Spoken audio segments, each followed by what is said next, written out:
محمد وآل محمد. ماشاء اللہ لا حول ولا قوة الا باللہ العلی العظیم. اعوذ باللہ من الشیطان اللعین الرجیم. بسم اللہ الرحمن الرحیم. الحمد للہ الذی ہدانا لہذا وما كنا لنهتدي لولا ان هدانا الله.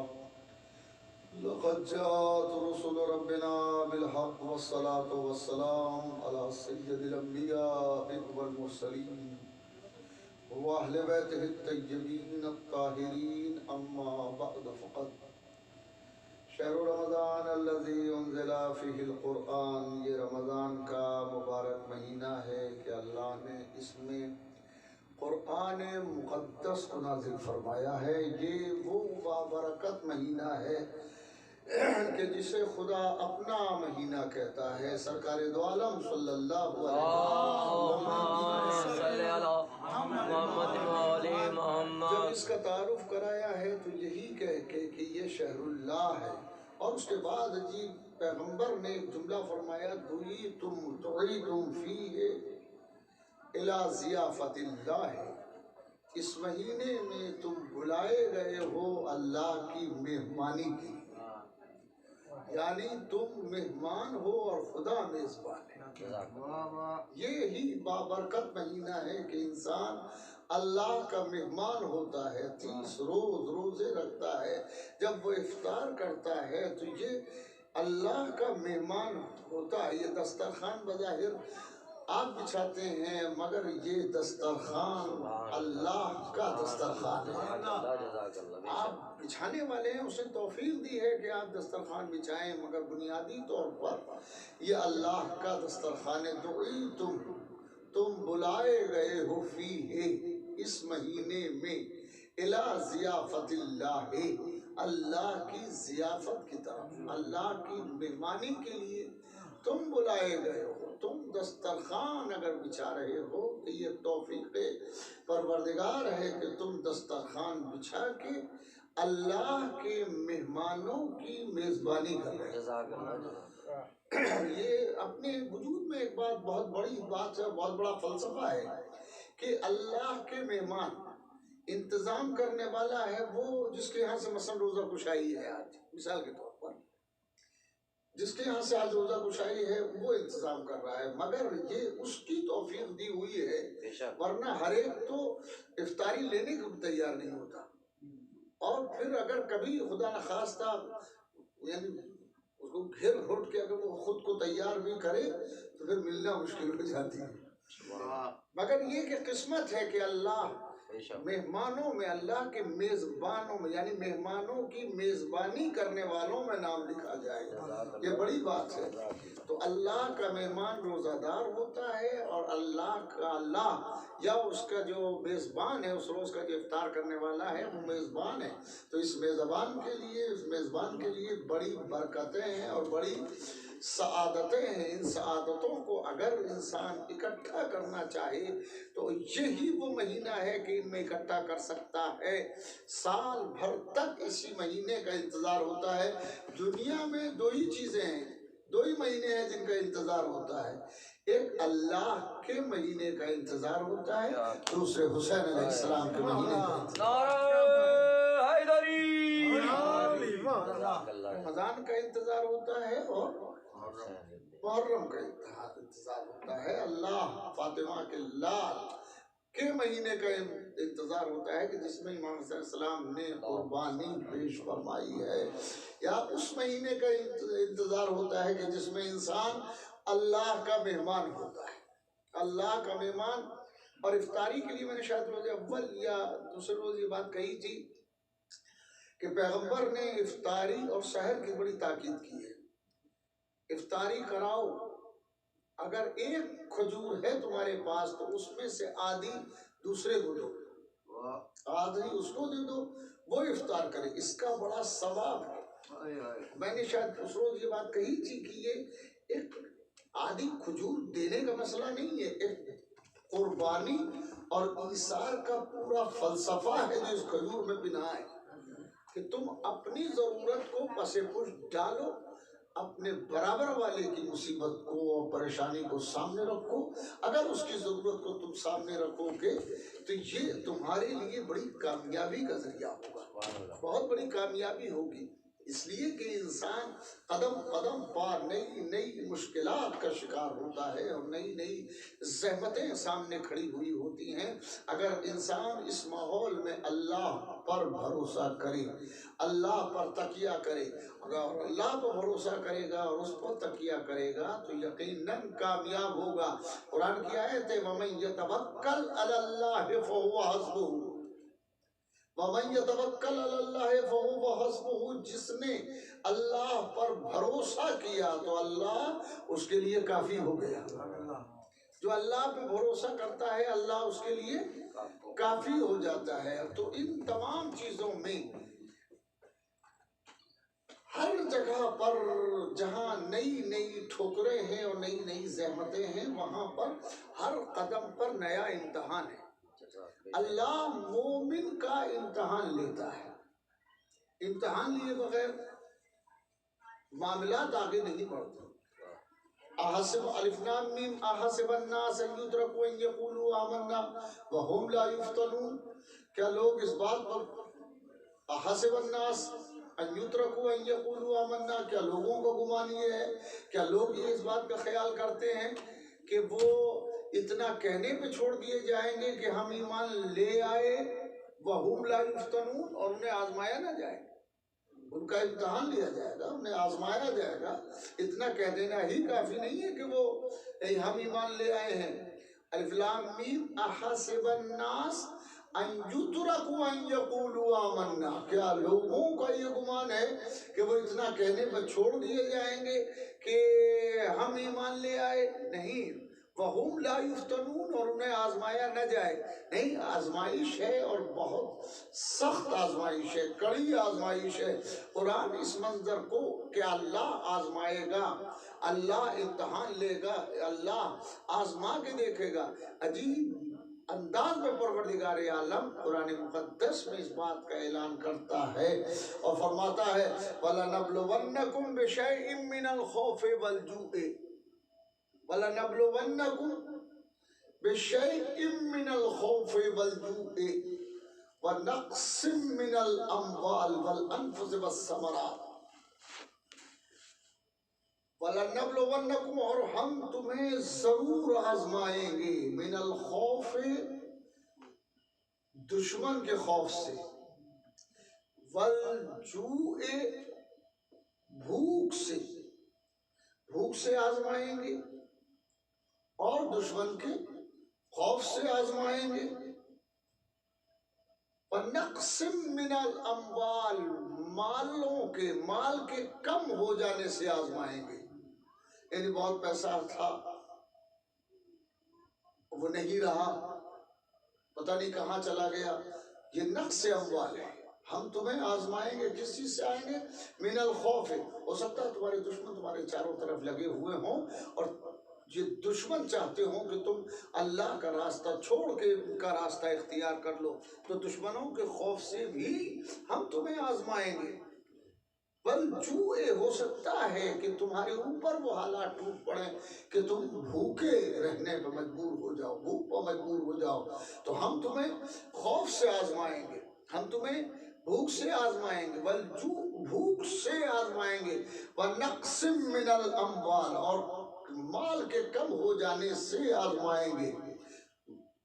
مال کم ہو جائے، مال ہاتھ سے جاتا رہے، ہم اس سے بھی تمہیں آزمائیں گے. والانفس، اور ہم تمہیں جانوں سے آزمائیں گے، جان سے، خوف سے آزمائیں گے، بھوک سے آزمائیں گے، مال کے کم ہو جانے سے آزمائیں گے، جان سے آزمائیں گے. والثمرات، اور پھلوں سے آزمائیں گے. نقص من الاموال والثمرات، ہم تمہارے جانوں سے بھی تم کو آزمائیں گے. اور اس کے بعد قرآن کہتا ہے والثمرات، اور ہم تمہیں پھلوں سے آزمائیں گے. اب میں آپ سے پوچھتا ہوں، کیا جانوں سے زیادہ پھل ہے؟ جان سے زیادہ تو پھل نہیں ہے، مگر قرآن پھلوں کو کہہ رہا والثمرات، اور ہم تمہیں پھلوں سے آزمائیں گے. بھوکے بیٹھے ہوئے ہیں، وہاں پھلوں کی بات کہاں ہے؟ پھلوں سے آزمائے گا نہیں. یہاں پھل سے مراد یہ پھل نہیں ہے، سیب نہیں ہے، انار نہیں ہے. پھل سے مراد اولاد ہے. یہاں اولاد، بیٹے کو میوہ دل کہا جاتا ہے. یہ پھل ہوتا ہے. انسان کی حیثیت ایک درخت کی ہے اور اس کی اولاد جو ہوتی ہے وہ شاخیں ہیں اور کبھی پھل ہیں. تو ہم تمہیں آزمائیں گے. کس چیز سے آزمائیں گے؟ ہم تمہیں خوف سے آزمائیں گے، ہم تمہیں بھوک سے آزمائیں گے، ہم تمہیں نقص اموال کے کم ہو جانے سے آزمائیں گے، ہم تمہیں پھلوں سے آزمائیں گے، جانوں سے آزمائیں گے اور پھلوں سے آزمائیں گے. اور اب قرآن کہتا ہے کہ اس آزمائش کے مرحلوں سے جو گزر جائے گا اور کامیاب ہوگا، قرآن کہتا ہے وَبَشِّرِ الصَّابِرِينَ، اے میرے رسول ایسے لوگوں کو خوشخبری دے دیجیے. بے شک خوشخبری دے دیجیے. ہم تمہیں جان سے آزمائیں گے، مال سے آزمائیں گے، بھوک سے آزمائیں گے، نقص اموال سے آزمائیں گے اور پھلوں سے آزمائیں گے. تمہاری اولادوں کے ذریعے تمہاری آزمائش ہوگی. وَبَشِّرِ الصَّابِرِينَ، اور بشارت دے دیجئے. وَبَشِّرِ الصَّابِرِينَ، اور صبر کرنے والوں کو بشارت دے دیجئے جو ان تمام چیزوں پر صبر سے کام لے. ایسے انسان کو آپ بشارت دے دیجئے، خوشخبری دے دیجئے. کیوں؟ الذین اذا اصابتہم مصیبہ، جب یہ وہ لوگ ہیں کہ جب ان کے اوپر کوئی مصیبت پڑتی ہے تو قالوا انا للہ و انا الیہ راجعون، تو یہ کہتے ہیں، پلٹ کے کہتے ہیں کہ اگر مصیبت آ گئی ہے تو کوئی مسئلہ نہیں ہے، ہم اللہ کی طرف سے آئے ہیں اور ہمیں اسی کی طرف پلٹ جانا ہے. ہم اسی کی طرف سے آئے ہیں اور اسی کی طرف ہم کو پلٹ جانا ہے. اللہ کی طرف سے آئے ہیں اور اللہ کی طرف ہمیں پلٹ جانا ہے. قالوا انا للہ و انا الیہ راجعون، تو وہ کہتے ہیں کہ ہم اللہ کی طرف سے ہیں، ہمارا وجود اللہ کی طرف سے ہے، ہماری آمد اللہ کی طرف سے ہے، ہم آئے ہیں اور اسی کی طرف ہم پلٹ جائیں گے. اولئک، قرآن ان لوگوں کا اسٹیٹس بیان کرتا ہے کہ وہ کس طرح کے لوگ ہیں اور کس معیار کے لوگ ہیں. اولئک علیہم صلوات من ربہم ورحمہ، یہی وہ لوگ ہیں کہ جن پر اللہ کی عنایتیں ہیں اور رحمتیں ہیں. جن پر اللہ کی عنایتیں ہیں اور رحمتیں ہیں. یہاں جو صلوات من ربہم جو لفظ استعمال کیا ہے کہ ان پر اللہ کی صلوات ہے، اللہ کی طرف سے صلوات ہے. صلوات کا ترجمہ جو اللہم صلی علی محمد وآل محمد، جو علماء اور ترجمہ نگار کرتے ہیں وہ کہتے ہیں تمہاری طرف اللہ کی، ان لوگوں پر اللہ کی نعمتیں ہیں، عنایتیں ہیں. مگر قرآن نے لفظ استعمال کیا اولئک علیہم صلوات من ربہم ورحمہ، ان پر اللہ کی طرف سے صلوات بھی ہے اور رحمت بھی ہے. یعنی ان کا معیار یہ ہے کہ ان پر اللہ کی جانب سے درود ہے اور ان پر اللہ کی جانب سے رحمت ہے. اس صلوات کا ترجمہ اس آیت میں جو آئی ہے، یہ لفظ آیا ہے، اس کا ترجمہ عام طور پر عنایت اور یہی اسی سے ملتے جلتے لفظوں سے سب نے ترجمہ کیا ہے. مگر ہم دیکھتے یہ ہیں اور سوچتے یہ ہیں کہ جب لفظ عربی زبان میں موجود تھا تو وہی کیوں نہیں استعمال ہوا، صلوات ہی کیوں استعمال ہوا. اس کا مطلب یہ ہے کہ یہ آیت بظاہر لگتا ہے کہ عام لوگوں کے لیے ہے، مگر عام لوگوں کے لیے نہیں ہے، ان خاص لوگوں کے لیے ہے کہ جو لائق درود ہیں. اللہ بے شک. یعنی دوسرا لفظ استعمال ہو سکتا تھا، عطا بھی، عنایت، یہ سارے عربی لفظ ہیں، یہ کوئی بھی لفظ اللہ استعمال کر سکتا تھا. مگر اولئک علیہم صلوات من ربہم ورحمہ، یہ وہ لوگ ہیں کہ جن پر اللہ کی طرف سے درود ہے اور رحمت ہے. یہ لفظ بتا رہا ہے کہ یہ آیت مخصوص ہے. ویسے تو عام ہے، لگتا ہے کہ یہ عام آیت ہے، جن پہ مصیبت پڑے گی تو ان کو آزمائش کے لیے آزمائے گا پروردگار سب کو. مگر اس آیت کو ذرا اگر کربلا میں رکھ کے دیکھیں تو سمجھ میں آتا ہے کہ یہ آیت کس کے لیے ہو سکتی ہے، کیا کہنے ہیں، کیسے ہو سکتی ہے یہ آیت، اور کس طرح سے اس کی تطبیق ہوگی اور کہاں پہ چپکے گی کہ لوگوں سے چپک کے رہ جائے گی اور لپٹ کے رہ جائے گی. وہ کربلا ہے، کربلا کے علاوہ دوسرا کوئی موقع نہیں ہے۔ امتحانات کیا ہیں؟ وَلَنَبْلُوَنَّكُمْ بِشَيْءٍ مِّنَ الْخَوْفِ، ہم تمہیں دشمن کے خوف سے آزمائیں گے۔ دشمن چاروں طرف کربلا کے میدان میں لگے ہوئے ہیں، امام حسین ہیں اور 72 آدمی ہیں، 72 وہ ہیں جو لشکر نہیں ہیں، عزیز ہیں، اقربا ہیں۔ ورنہ آپ سوچیں کہ اصغر جیسا بچہ کیا سپاہی ہے، لشکر میں شامل ہو سکتا ہے؟ کیا اسے لشکر کہا جا سکتا ہے؟ کیا حبیب ابن مظاہر جیسے بزرگ کو لشکر کہا جا سکتا ہے؟ نہیں، لشکر تو جوانوں کا ہوتا ہے بھائی، ان میں جوانوں کی تعداد بہت مختصر ہے۔ تو ہم تمہیں آزمائیں گے، خوف سے آزمائیں گے، وَلَنَبْلُوَنَّكُمْ بِشَيْءٍ مِّنَ الْخَوْفِ وَالْجُوعِ، ہم تمہیں آزمائیں گے دشمن کے خوف سے، وَالْجُوعِ اور بھوک سے آزمائیں گے۔ کربلا میں بھوک ہے کہ نہیں ہے؟ تو کربلا کو سامنے رکھیں اور اس آیت کو سامنے رکھیں اور دونوں کی تطبیق آیت اور حالات کے مطابق کرتے جائیں تو سمجھ میں آئے گا۔ وَلَنَبْلُوَنَّكُمْ بِشَيْءٍ مِّنَ الْخَوْفِ وَالْجُوعِ وَنَقْصٍ مِّنَ الْأَمْوَالِ، ہم مال کے کم ہو جانے سے آزمائیں گے، وَالْأَنفُسِ، اور ہم جانوں کے تلف ہو جانے سے، جانوں کے جانے سے ہم تمہیں آزمائیں گے، وَالثَّمَرَاتِ، اور تمہاری اولادوں سے تم کو آزمائیں گے۔ کربلا ہی وہ جگہ ہے جہاں ساری آزمائشیں موجود ہیں، ساری آزمائشیں موجود ہیں۔ اور پھر قرآن کہتا ہے کہ وَبَشِّرِ الصَّابِرِينَ، صبر کرنے والوں کو بشارت دے دیجئے۔ یہ پھر لفظ اللہ نے استعمال کیا کہ صابروں کو بشارت دے دیجئے۔ کربلا سے بڑا صبر کائنات میں کہیں نہیں دیکھا جاتا، کائنات میں کربلا سے بڑا صبر کہیں نہیں پایا جاتا ہے۔ اور یہ سارے امتحانات ہیں، امتحانات کے جو سوالات ہیں، یہ امتحانات کے جو پیپرز ہیں، وہ پیپرز ملاحظہ فرمائیں۔ پہلا پیپر وَلَنَبْلُوَنَّكُمْ بِشَيْءٍ مِّنَ الْخَوْفِ، خوف ایک پیپر ہے۔ دوسرا پیپر ہے وَالْجُوعِ، بھوک۔ تیسرا پیپر ہے وَنَقْصٍ مِّنَ الْأَمْوَالِ۔ چوتھا پیپر ہے وَالْأَنفُسِ، نفسوں کا تلف ہونا۔ پانچواں پیپر ہے وَالثَّمَرَاتِ، ان پانچوں منزلوں سے جو گزر جائے قرآن کہتا ہے کہ انہیں خوشخبری دے دیجئے، وہ صابر ہیں انہیں خوشخبری دے دیجئے۔ قرآن نے 5 امتحان طے کیے تھے، حسین نے 6 امتحان دیے۔ قرآن نے کتنے امتحان طے کیے ہیں؟ 5 امتحان۔ حسین علیہ السلام نے کتنے امتحان دیے؟ 6۔ قرآن جو امتحان طے کرتا ہے وہ دشمن کے خوف کا کرتا ہے، وہ بھوک کا کرتا ہے، وہ نقص اموال کا کرتا ہے۔ قرآن جو پھر طے کرتا ہے وہ نفسوں کا کرتا ہے، پھر وہ ثمرات کا کرتا ہے، مگر پیاس کا کہیں بیان نہیں ہے قرآن میں۔ حسین علیہ السلام نے پیاس کا بھی امتحان دیا، فاطمہ کے لال نے پیاس کا بھی امتحان دیا، بڑا امتحان دیا۔ بعض لوگوں نے یہ اعتراض کیا کہ حسین پر درود پڑھا جاتا ہے اور تم علیہ السلام کہتے ہو۔ یہ ابھی کچھ دنوں پہلے وہاں ہائی کورٹ میں یہ بات ابھر کے آئی تھی کہ انہیں علیہ السلام نہ کہا جائے،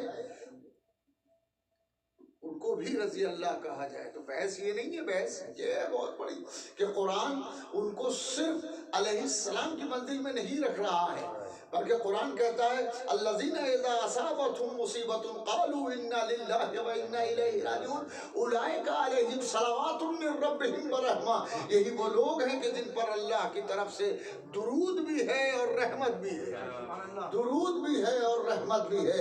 امام حسین علیہ السلام نے بڑا عظیم امتحان دیا۔ کل انشاءاللہ ایک منزل پر گفتگو کرنا ہے، ایک خاص موضوع ہے، چھوٹا سا اس پر گفتگو کریں گے۔ موضوع بہت بڑا نہیں ہے، پھیلانے کو کتنا بھی پھیلا لیا جائے، مگر کوشش کریں گے چھوٹا سا موضوع ہو اور سمیٹ کر کے ایک خاص بات اور ایسی بات کہ جو آپ سب کے کام آنے والی ہے، سب کے کام آئے گی انشاءاللہ۔ ایک خاص موضوع ہے، اس موضوع پہ کل گفتگو کریں گے۔ ارادہ تو آج ہی تھا مگر اب وقت ختم ہو جا رہا ہے، کل انشاءاللہ اس موضوع پر گفتگو ہوگی۔ تو امام حسین علیہ السلام کے جو امتحان ہیں ان میں حسین علیہ السلام نے ایک قدم بڑھ کر امتحان دیا۔ کیا امتحان ہے؟ وہ پیاس کا امتحان ہے۔ بھوکا رہنا آسان ہے، پیاسا رہنا بہت مشکل ہے۔ امام حسین علیہ السلام کتنے پیاسے تھے اس کا اندازہ نہیں کر سکتے۔ دنیا میں ایک بیماری یا پیاس، میں کہتا ہوں پیاس ہے، پیاس کے علاوہ حسین علیہ السلام پر کتنی شدتیں ہیں وہ بہت غور طلب ہے۔ خود آدمی پیاسا ہو تو اتنا کرب نہیں ہوتا، اتنی بے چینی نہیں ہوتی، اگر سامنے بچے بھی پیاسے ہوں، ننھی سی سکینہ پیاسی ہو، 4 سال کی بچی پیاسی ہے، ننھا سا 6 مہینے کا اصغر پیاسا ہے۔ ارے یہی تو سبب تھا کہ جب علی اکبر نے کہا بابا اگر ایک قطرہ پانی ہوتا، ایک بابا اگر پانی ہوتا، پانی مل جاتا، تو حسین علیہ السلام نے کوئی جواب نہیں دیا بلکہ فرمایا بیٹا اپنی زبان میرے منہ میں ڈال دو۔ یہ منہ میں زبان کیوں حسین ڈلوا رہے تھے؟ اصل میں حسین یہ احساس دلا رہے تھے بیٹا تم جتنے پیاسے ہو تمہارا بابا اس سے کہیں زیادہ پیاسا ہے۔ اے بیٹا یہ سب گھر کا گھر تباہ ہو رہا ہے، اے میرے تمہارے باپ کو کتنی زحمت ہے، پیاسا ہے حسین، بیٹا میرے منہ میں زبان ڈالو۔ اور جیسے علی اکبر نے زبان ڈالی فوراً زبان کو کھینچ کے کہا بابا آپ کے دہن تو مجھ سے زیادہ خشک ہے۔ فاطمہ کے لال پر ایک مصیبت نہیں تھی، بہت سی مصیبتیں تھی۔ آپ اندازہ کریں کب کیسی مصیبت، پیاس کتنی بڑی مصیبت ہوتی ہے اور کیسی مصیبت ہوتی ہے، پیاس کا اندازہ کرنا آسان نہیں ہے۔ امام زین العابدین علیہ السلام سے کسی نے سوال کیا مولا آپ کے بابا کتنا پیاسے تھے، آپ کے بابا کتنا پیاسے تھے؟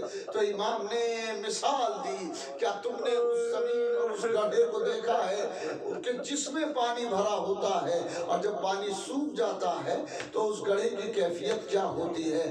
آنے والے نے کہا مولا وہ جگہ جگہ سے پھٹ جاتا ہے، جگہ جگہ سے زمین پھٹ جاتی ہے تو پانی سوکھنے کے بعد امام نے اب جو جملہ فرمایا ہے کلیجوں پہ ہاتھ رکھ کے سنیے، امام فرماتے ہیں کہ ویسے ہی جیسے پانی سوکھنے کے بعد زمین پھٹ جاتی ہے ویسے میرے بابا کی کھال پھٹ رہی تھی، میرے بابا کے جسم کا پانی ختم ہو گیا تھا، جلد پھٹ رہی تھی اور ریگِ صحرا اڑ اڑ کے اس میں لگ رہی تھی۔